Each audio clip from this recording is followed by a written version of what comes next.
A man walks through airport security carrying a huge sack of weapons, but after the screener sees it on the scanner, he reacts in a totally abnormal way, like he sees nothing. He even pretends to turn aside to take a phone call, clearly letting the man pass on purpose. Luckily, the man still gets stopped later because he's running late and airport staff block him. Potential disaster is avoided purely by luck, but right at that moment, Sam shows up, an airline, top-tier VIP.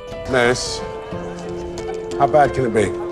He has no idea that this kind gesture is about to drag everyone on the plane, including himself, into a crisis like nothing they've ever seen, because this man's identity is anything but ordinary.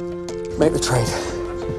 Yeah, I've got to go. As the airport crew pulls the jet bridge away, the tug slowly pushes the plane back. This flight to London takes off successfully, and the nightmare for everyone on board officially begins right there. Not long after the plane reaches cruising altitude, a teenage girl goes into the bathroom and accidentally finds something that should never be on an airplane. The second she sees what it is, her face turns completely pale. Even though she's just a kid, she knows exactly what it means. She forces herself to stay calm, rushes back to her seat, and doesn't dare make a scene. She quietly shows what she's holding to the friend sitting next to her, and every single one of them goes white, noticing how anxious and panicked they look. A middle-aged guy in a loud Hawaiian shirt walks over and asks what's wrong, but the moment the girl shows him the item, his expression freezes. He lowers his voice, instantly realizing how serious this is. They need to confirm it with a flight attendant immediately, so the girl hands it to him.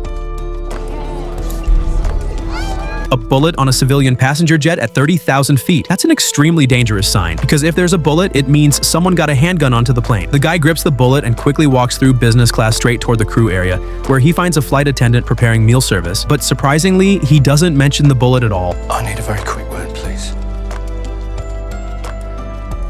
A very quick word with my nephew.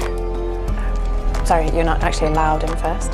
1 minute and I'll be gone. Ignoring the attendant's warning, he walks fast into first class. In the very front row, he finds his so-called nephew. Problem. One of our lot left around in a toilet and some girl found it.